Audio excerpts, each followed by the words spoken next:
Alors, je voulais vous parler des familles monoparentales. On m'a souvent demandé effectivement d'essayer d'intervenir un petit peu sur la monoparentalité, puisque malheureusement, elle fait réellement ravage dans notre communauté et que nous n'en sommes pas du tout épargnés. Donc, il faut comprendre une chose, c'est que très souvent, il y a ce qu'on appelle des divorces réussis.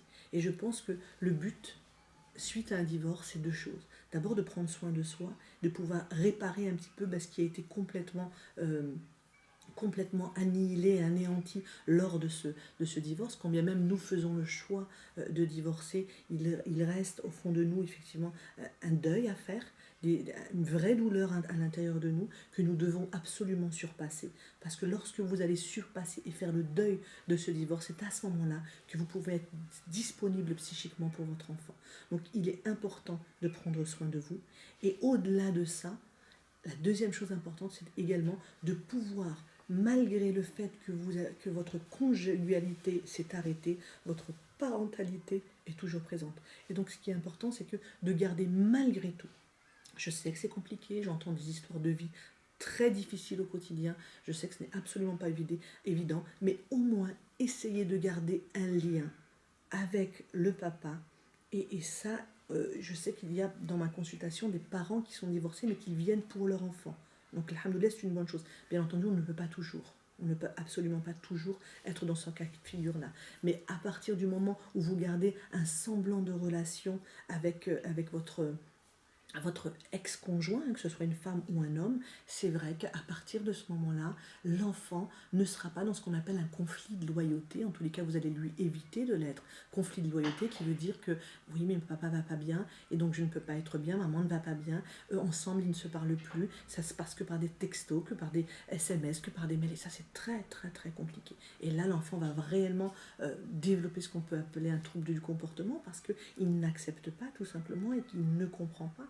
Alors que les enfants, effectivement, qui ont des parents qui ont pu préserver au moins un lien.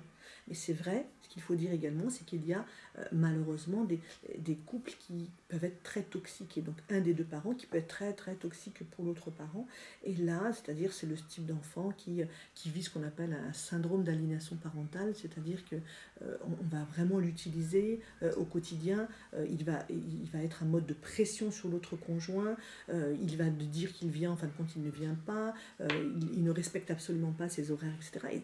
Et là, ça peut être beaucoup plus déstabilisant pour un enfant de garder un lien avec quelqu'un, avec un parent qui est toxique pour le parent, plutôt qu'avec un parent qui pourrait au moins être là lorsqu'il doit être là pour son enfant. Et donc, c'est à vous, en tant qu'adulte, que ce soit en tant qu'ex-épouse ou ex-époux, de pouvoir savoir et comprendre un petit peu quels sont les liens possibles encore aujourd'hui, malgré la toxicité, malgré la haine qu'il peut y avoir entre un couple.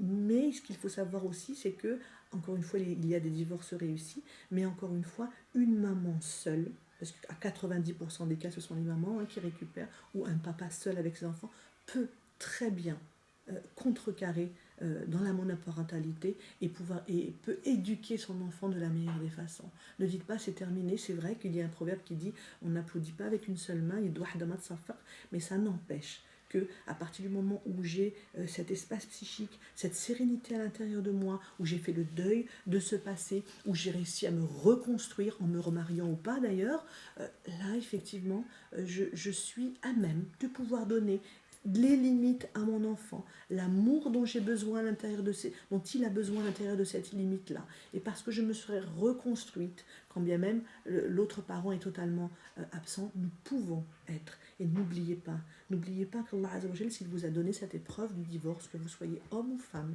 Allah Azzawajal vous dit, في سورة البقرة, ولا يكلف الله نفسا إلا وسعها.